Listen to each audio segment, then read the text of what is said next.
ಈ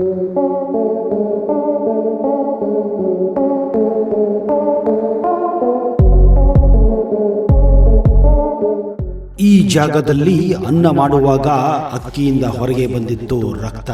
ಇಲ್ಲಿರುವ ದೇವಸ್ಥಾನವನ್ನ ಒಂದು ಹೆಬ್ಬುಲಿಯ ವಂಶ ನೂರಾರು ವರ್ಷ ಕಾಯುತ್ತಿತ್ತು.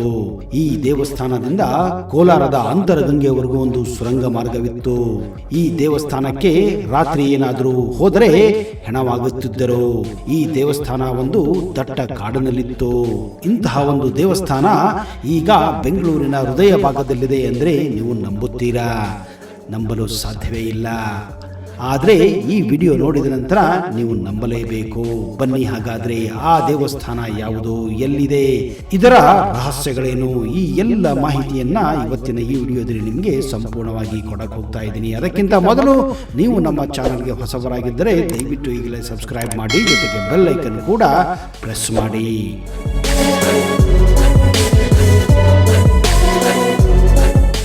ನಮಸ್ಕಾರ ಸ್ನೇಹಿತರೆ, ನಿಮಗೆಲ್ಲ ಆತ್ಮೀಯ ಹಾಗೂ ಅದ್ದೂರಿ ಸ್ವಾಗತ. ಮಹಾನಗರಿ ಬೆಂಗಳೂರು ಈಗ ITBT city, silicon valley of India, garden city ಎಂದೆಲ್ಲ ಕರೆಸಿಕೊಳ್ಳುತ್ತದೆ. ಆದರೆ ಹಲವು ಶತಮಾನಗಳ ಹಿಂದೆ ಬೆಂಗಳೂರು ಕಾಂಕ್ರೀಟ್ ನಗರವಾಗಿರಲಿಲ್ಲ. ಹಲವು ಸುಂದರ ದೇವಾಲಯಗಳ ನೆಲವೀಡಾಗಿತ್ತು ಹಾಗೂ ಹಲವಾರು ಉದ್ಯಾನಗಳ ಬೀಡಾಗಿತ್ತು. ಜೊತೆಗೆ ಅದಕ್ಕಿಂತ ಮುಂಚೆ ಇದು ದಟ್ಟ ಅರಣ್ಯವಾಗಿತ್ತು. ಹಲವು ಪುರಾತನ ದೇವಾಲಯಗಳು ಬೆಂಗಳೂರಿನಲ್ಲಿ ಈಗಲೂ ಕೂಡ ಇವೆ. ಇಲ್ಲಿ ಇಂದಿಗೂ ಪ್ರತಿನಿತ್ಯ ಪೂಜೆಗಳು ಕೂಡ ನಡೆಯುತ್ತವೆ. ಈ ದೇವರ ದರ್ಶನ ಪಡೆಯಲು ದೂರ ದೂರ ಊರಿನಿಂದ ಭಕ್ತಾದಿಗಳು ಬರುತ್ತಾರೆ. ಅಂತಹದರಲ್ಲಿ ಗವಿಗಂಗಾಧೇಶ್ವರ ದೇವಾಲಯ, ದೊಡ್ಡ ಗಣಪತಿ ದೇವಾಲಯ, ರಾಗಿಗುಡ್ಡ ಆಂಜನೇಯ ಸ್ವಾಮಿ ದೇವಾಲಯ, ಹೀಗೆ ಪುರಾತನ ದೇವಾಲಯಗಳು ಬೆಂಗಳೂರಿನಲ್ಲಿ ಸಾವಿರಾರಿವೆ. ಅಂತಹದರಲ್ಲಿ ಮಲ್ಲೇಶ್ವರಂನಲ್ಲಿರುವ ಕಾಡು ಮಲ್ಲೇಶ್ವರ ದೇವಾಲಯ ಬೆಂಗಳೂರಿನ ಅತ್ಯಂತ ಪುರಾತನ ದೇವಾಲಯಗಳಲ್ಲಿ ಒಂದು. ಇದನ್ನು ಸುಮಾರು ಕ್ರಿಸ್ತಿಶಕ 16ನೇ ಶತಮಾನದಲ್ಲಿ ನಿರ್ಮಿಸಲಾಗಿದೆ ಎಂದು ಹೇಳಲಾಗಿದೆ.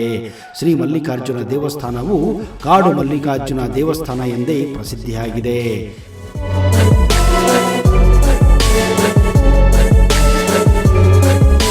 ನಿಜ ಹೇಳಬೇಕೆಂದರೆ ಬೆಂಗಳೂರಿನಲ್ಲಿರುವ ಪ್ರಸಿದ್ಧ ಬಡಾವಣೆ ಮಲ್ಲೇಶ್ವರಂಗೆ ಹೆಸರು ಬರಲು ಈ ದೇವಸ್ಥಾನವೇ ಕಾರಣವಾಗಿದೆ. ಈ ದೇವಸ್ಥಾನ ನಿರ್ಮಾಣದ ಹಿಂದೆ ಒಂದು ಅದ್ಭುತವಾದಂತಹ ಕಥೆಯೂ ಇದೆ. ನೂರಾರು ವರ್ಷಗಳ ಹಿಂದೆ ವೀಳ್ಯದ ವ್ಯಾಪಾರಕ್ಕಾಗಿ ಬೆಂಗಳೂರಿಗೆ ಬಂದಿದ್ದ ಮಲ್ಲಪ್ಪ ಶೆಟ್ಟಿ ಎಂಬ ವ್ಯಾಪಾರಿ ಈಗಿನ ಮಲ್ಲೇಶ್ವರಂ ದೇವಸ್ಥಾನ ಇರುವ ಸ್ಥಳದಲ್ಲಿ ಒಮ್ಮೆ ತಂಗಿದ್ದರು. ಅಲ್ಲಿ 2 ಕಲ್ಲುಗಳನ್ನ ಹೂಡಿ ಅನ್ನ ಮಾಡುತ್ತಿದ್ದರು. ಆಗ ಅನ್ನ ರಕ್ತದ ಬಣ್ಣಕ್ಕೆ ತಿರುಗಿತ್ತು. ಇದನ್ನು ಕಂಡು ಹೆದರಿದ ಮಲ್ಲಪ್ಪ ಶೆಟ್ಟಿ ಪ್ರಜ್ಞೆ ತಪ್ಪಿ ಬಿದ್ದಿದ್ದರು. ಅನ್ನವನ್ನು ಬೇಯಿಸಲು ಒಲೆಗೆ ಬಳಸಿದ್ದ ಕಲ್ಲುಗಳಲ್ಲಿ ಒಂದು ಕಲ್ಲು ಶಿವಲಿಂಗದ ಆಕಾರ ಪಡೆದಿತ್ತು. ತಮ್ಮ ತಪ್ಪಿನ ಅರಿವಾದ ನಂತರ ಪರಿಹಾರವಾಗಿ ಶೆಟ್ಟರು ಇಲ್ಲಿಯೇ ಒಂದು ಚಿಕ್ಕದೊಂದು ದೇವಸ್ಥಾನವನ್ನ ನಿರ್ಮಾಣ ಮಾಡಿದರು ಎಂದು ಐತಿಹ್ಯ ಇದೆ. ಇದು ಉದ್ಭವಲಿಂಗ. ಇಲ್ಲಿ ಗಣಪತಿ, ಕಾಶಿ ವಿಶ್ವನಾಥ, ಮಹಾವಿಷ್ಣು, ಸೂರ್ಯನಾರಾಯಣ, ಆಂಜನೇಯ, ಕಾಲಭೈರೇಶ್ವರ, ಅರುಣಾಚಲೇಶ್ವರ, ಪಾರ್ವತಿ, ದಕ್ಷಿಣಮೂರ್ತಿ, ನವಗ್ರಹ, ಸುಬ್ರಹ್ಮಣ್ಯ, ದುರ್ಗಾ ದೇವಿಯರ ಮೂರ್ತಿಗಳು ಕೂಡ ಇವೆ. ಹಿಂದೆ ಈ ದೇವಾಲಯವಿದ್ದ ಪ್ರದೇಶದಲ್ಲಿ ಸಂಪೂರ್ಣವಾಗಿ ಕಾಡು ಇತ್ತು. ಹೀಗಾಗಿ ಈ ಕಾಡಿನ ಮಧ್ಯೆ ಇದ್ದ ಈ ದೇವಾಲಯ ಕಾಡು ಮಲ್ಲೇಶ್ವರಂ ಎಂದು ಹೆಸರುವಾಸಿಯಾಗಿತ್ತು. ಹೀಗಿರಲು ಈ ದೇವಸ್ಥಾನವನ್ನು ಒಂದು ಭಯಂಕರ ಹುಲಿಯೊಂದು ಹಾಗೂ ಅದರ ವಂಶಗಳು ಕಾಯುತ್ತಿತ್ತು ಎನ್ನುವ ಪ್ರತೀತಿ ಇದೆ. ಈ ಪ್ರದೇಶದಲ್ಲಿ ಕಳ್ಳಕಾಕರು, ದರೋಡೆಕೋರರ ಹಾವಳಿ ಕೂಡ ಜಾಸ್ತಿ ಇತ್ತು. ಕಾರಣ ಆಗಿನ ಕಾಲದಲ್ಲಿಯೇ ಈ ದೇವಸ್ಥಾನದ ಸುತ್ತಮುತ್ತ ಅಪಾರ ಪ್ರಮಾಣದ ಖಜಾನೆ ಇದೆ ಎಂದು ಊಹಾಪೋಹಗಳಿದ್ದವು. ಇದೇ ಕಾರಣ ದರೋಡೆಕೋರರು ಇದರ ಮೇಲೆ ನಿಗಾ ಇಟ್ಟಿದ್ದರು.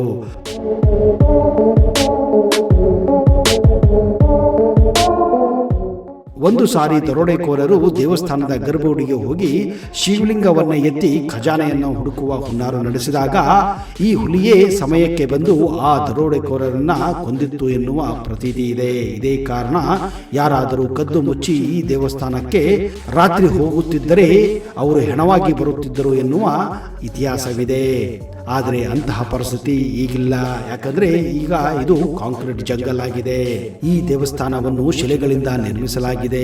ದೇವಾಲಯದ ಮೇಲೆ ಆಕರ್ಷಕ ವಿಮಾನ ಗೋಪುರ ಹಾಗೂ ಮುಂಭಾಗದಲ್ಲಿ ಧ್ವಜಸ್ತಂಭ ಕೂಡ ಇದೆ. ಈ ದೇವಸ್ಥಾನದ ಪರಿಸರದಲ್ಲಿ ಬಿಲ್ವಪತ್ರೆ, ಪಾರಿಜಾತ, ಶ್ರೀಗಂಧ, ಬೇವು ಸೇರಿದಂತೆ ಹಲವಾರು ಜಾತಿಯ ಮರ ಗಿಡಗಳು ಕೂಡ ಈಗಲೂ ನೀವು ಇಲ್ಲಿ ಕಾಣಬಹುದು. ಕ್ರಿಸ್ತಿ ಶಕ 1668ರಲ್ಲಿ ಶಹಾಜಿ ಮಗ ಏಕೋಜಿಯು ಈ ದೇವಾಲಯಕ್ಕೆ ನೀಡಿದ ದಾನವನ್ನು ತಿಳಿಸುವ ಕನ್ನಡದ ಶಾಸನ ಇಲ್ಲಿದೆ. ಅಂದರೆ ಶಹಾಜಿ ಶಿವಾಜಿಯ ಚಿಕ್ಕಪ್ಪನಾಗಿದ್ದ. ಆ ಸಮಯದಲ್ಲಿ ಬೆಂಗಳೂರನ್ನ ಮರಾಠರು ಆಳುತ್ತಿದ್ದರು ಎನ್ನುವ ಐತಿಹ್ಯ ಇದೆ. ದ್ರಾವಿಡ ಶೈಲಿಯಲ್ಲಿ ನಿರ್ಮಿಸಿರುವ ಈ ದೇವಾಲಯವು ಮೊದಲು ಚಿಕ್ಕದಾಗಿತ್ತು, ಹೆಚ್ಚು ಎತ್ತರವಿರಲಿಲ್ಲ. ಗರ್ಭಗೃಹ ಮತ್ತು ಇಬ್ಬದಿಯಲ್ಲಿ ಚಿಕ್ಕದಾದ ಅಂಕಣಗಳನ್ನು, ಮುಂದೆ ಅಂತರಾಳದಲ್ಲಿ ಮಾತ್ರ ಹೊಂದಿತ್ತು. ಪ್ರಧಾನ ಗರ್ಭದಲ್ಲಿ ಪೀಠದ ಭಾಗವು ನೆಲದೊಳಗೆ ಸೇರಿ ಹೋಗಿರುವಂತಿತ್ತು. ಮಲ್ಲೇಶ್ವರ ಲಿಂಗದ ಬಲಗಡೆ ಅಂಕಣದಲ್ಲಿ ಗಣಪತಿ ಮತ್ತು ಎಡಭಾಗದಲ್ಲಿ ಭ್ರಮರಾಂಬಿಕಾ ದೇವಿಯರ ಶಿಲ್ಪಗಳು ಕೂಡ ಇವೆ.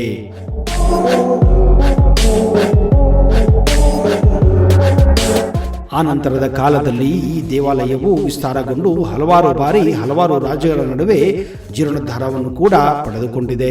2 ಭಾಗಗಳಲ್ಲಿ ಗರ್ಭಗೃಹವನ್ನು ಕೂಡ ಈಗ ನಿರ್ಮಿಸಲಾಗಿದೆ.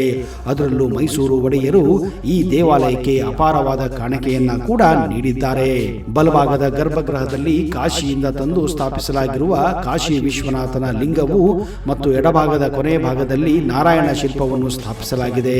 ಪುರಾಣ ಕಾಲದಲ್ಲಿ ಗೌತಮ ಋಷಿಗಳಿಗೆ ಶಿವ ಪ್ರತ್ಯಕ್ಷನಾಗಿ ದರ್ಶನ ನೀಡಿದ ಇದೇ ಸ್ಥಳ ಎಂದು ಹೇಳಲಾಗುತ್ತಿದೆ.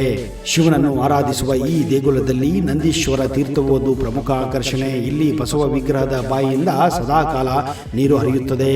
ಇದು ವೃಷಭಾವತಿಯ ನೀರು ಎಂದು ಹೇಳಲಾಗುತ್ತಿದೆ. ಕೆಲವು ಮಾಹಿತಿಯ ಪ್ರಕಾರ ಈ ದೇವಸ್ಥಾನ 400 ವರ್ಷ ಹಳೆಯದು ಎಂದು ಹೇಳಿದರೆ, ಇನ್ನು ಕೆಲವರ ಪ್ರಕಾರ ಇದು 1700 ವರ್ಷಗಳ ಹಳೆಯದೆಂದು ಹೇಳಲಾಗುತ್ತಿದೆ. ಇನ್ನು ಯಾರಾದರೂ ನಂದಿಯ ಬಾಯಿಯಿಂದ ಬರುತ್ತಿರುವ ನೀರು ಶಿವಲಿಂಗದ ಮೇಲೆ ಬೀಳುತ್ತಿದ್ದು, ಆ ನೀರು ಎಲ್ಲಿಂದ ಬರುತ್ತದೆ ಎಂದು ಇಲ್ಲಿಯವರೆಗೂ ಯಾರಿಗೂ ಕೂಡ ಕಂಡುಹಿಡಿಯಲು ಸಾಧ್ಯವೇ ಆಗಿಲ್ಲ. ಈ ದೇಗುಲಕ್ಕೆ ಸಾವಿರಾರು ಸಂಖ್ಯೆಯಲ್ಲಿ ಬರುವ ಭಕ್ತರು ನಂದಿಯಿಂದ ಬರುವ ನೀರನ್ನ ತೀರ್ಥವೆಂದು, ಇದರಲ್ಲಿ ಹಲವಾರು ರೋಗಗಳನ್ನು ನಿವಾರಿಸುವ ಶಕ್ತಿ ಇದೆ ಎಂದು ಹೇಳುತ್ತಾರೆ. ಇನ್ನು ಭಕ್ತರು ಹಲವಾರು ಶುಭ ಕಾರ್ಯಗಳಿಗೆ ಉಪಯೋಗಿಸಲು ನಂದಿಯ ತೀರ್ಥವನ್ನು ತಮ್ಮ ಮನೆಗೆ ತೆಗೆದುಕೊಂಡು ಹೋಗುತ್ತಾರೆ. ಈ ದೇವಸ್ಥಾನದಿಂದ ಕೋಲಾರದ ಅಂತರ ಗಂಗೆಯವರೆಗೂ ಒಂದು ಸುರಂಗ ಮಾರ್ಗವಿತ್ತು ಎಂದು ಐತಿಹ್ಯ ಮಾತ್ರ ಇಲ್ಲಿವರೆಗಿದೆ. ಶಿವರಾತ್ರಿಯಲ್ಲಿ ಇಲ್ಲಿ ರುದ್ರಾಭಿಷೇಕ, ಮಹಾಮಂಗಳಾರತಿ, ಜಲಾಭಿಷೇಕ, ರುದ್ರಪಾರಾಯಣ ನಡೆಯುತ್ತದೆ. ಮಹಾಶಿವರಾತ್ರಿಯ ಹಬ್ಬದಂದು ಸಾವಿರಾರು ಜನರು ಮಲ್ಲೇಶ್ವರ ಸ್ವಾಮಿ ದೇವಸ್ಥಾನಕ್ಕೆ ಭೇಟಿ ಕೊಡುತ್ತಾರೆ. ಇನ್ನು ಶ್ರಾವಣ ಮಾಸದಲ್ಲಿ ಈ ದೇವಸ್ಥಾನಕ್ಕೆ ಭೇಟಿ ಕೊಟ್ಟರೆ ನಿಮ್ಮ ಆಸೆ ಆಕಾಂಕ್ಷೆಗಳು ಈಡೇರುತ್ತವೆ ಅನ್ನುವ ನಂಬಿಕೆ ಕೂಡ ಇದೆ. ನವರಾತ್ರಿಯ ಸಂದರ್ಭದಲ್ಲಿ ದೇವಸ್ಥಾನದಲ್ಲಿ ವಿಶೇಷ ಪೂಜೆ, ಅಭಿಷೇಕ ಇತ್ಯಾದಿಗಳು ನಡೆಯುತ್ತವೆ.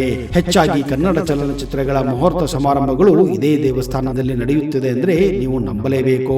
ನಿಮಗೆಲ್ಲ ಗೊತ್ತಿರುವ ಹಾಗೆ ಪ್ರಸಿದ್ಧ ಕನ್ನಡ ಚಿತ್ರ ನಾಗರಹಾವು ಚಿತ್ರದ ಮುಹೂರ್ತ ಕೂಡ ಇದೇ ಸ್ಥಳದಲ್ಲಿ ನಡೆದಿತ್ತು. ಅನೇಕ ಚಿತ್ರ ನಿರ್ಮಾಪಕರು ತಮ್ಮ ಸಿನಿಮಾ ಬಿಡುಗಡೆಗಾಗಿ ಮೊದಲು ಇಲ್ಲಿ ಪೂಜೆ ಸಲ್ಲಿಸಲು ತಮ್ಮ ಪ್ರಿಂಟ್ಗಳನ್ನು ತಂದು ಪೂಜೆ ಸಲ್ಲಿಸುತ್ತಾರೆ. ಈ ದೇವಸ್ಥಾನ ಮುಜರಾಯಿ ಇಲಾಖೆ ವ್ಯಾಪ್ತಿಗೆ ಒಳಪಟ್ಟ ಈ ದೇವಸ್ಥಾನದಿಂದಲೇ ಇಲ್ಲಿನ ಪ್ರದೇಶವನ್ನ ಮಲ್ಲೇಶ್ವರ ಎಂದು ಕರೆಯಲಾಗುತ್ತದೆ. ಆದರೆ ಈ ಪ್ರದೇಶಗಳು ಕಾಲಕ್ರಮೇಣ ತಮಿಳರು ಜಾಸ್ತಿಯಾಗಿದ್ದರಿಂದ ಇದನ್ನ ಮುಂದೆ ಮಲ್ಲೇಶ್ವರಂ ಎಂದು ಕರೆಯಲು ಪ್ರಾರಂಭಿಸಿದ್ದರು. ಆದರೆ ಈಗ ಕರ್ನಾಟಕ ಸರ್ಕಾರ ಮತ್ತೆ ಇದನ್ನ ಮಲ್ಲೇಶ್ವರ ಎಂದು ಕರೆಯಲು ಅಧಿಕೃತ ಕಾನೂನನ್ನು ಕೂಡ ಹೊರಡಿಸಿದೆ.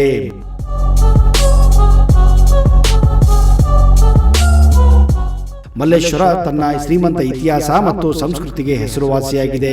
ಇಲ್ಲಿ ಅನೇಕ ಲೇಔಟ್ಗಳು 19ನೇ ಶತಮಾನದ ಕೊನೆಯಲ್ಲಿ ಅಸ್ತಿತ್ವಕ್ಕೆ ಬಂದಿದ್ದವು. ತದನಂತರ ಅವು ತೀವ್ರ ಬದಲಾವಣೆಗಳ ಒಳಗಾಗಿ ನಶಿಸಿ ಹೋಗಿವೆ. ಆದರೂ ತನ್ನ ಅಂತರ್ಗತ ಸಂಸ್ಕೃತಿ, ಪರಿಮಳ ಮತ್ತು ಸಂಪ್ರದಾಯ ಮತ್ತು ಆಧುನಿಕತೆಯ ಮಿಶ್ರಣವನ್ನು ಮಲ್ಲೇಶ್ವರಂ ಯಶಸ್ವಿಯಾಗಿ ಉಳಿಸಿಕೊಂಡಿದೆ.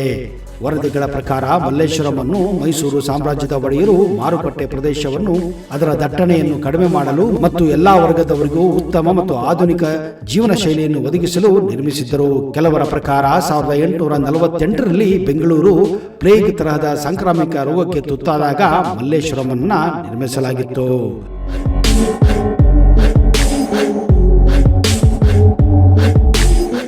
ಸ್ನೇಹಿತರೆ, ಒಂದು ವೇಳೆ ನೀವು ಬೆಂಗಳೂರಲ್ಲಿ ಇದ್ದರೆ ದಯವಿಟ್ಟು ಒಮ್ಮೆಯಾದರೂ ಕಾಡು ಮಲ್ಲೇಶ್ವರ ದೇವಸ್ಥಾನಕ್ಕೆ ಭೇಟಿ ಕೊಟ್ಟು ಆ ಶಿವನ ಆಶೀರ್ವಾದವನ್ನು ಪಡೆಯಿರಿ ಎಂದು ನಾವು ಕೂಡ ಆಶಿಸುತ್ತೇವೆ.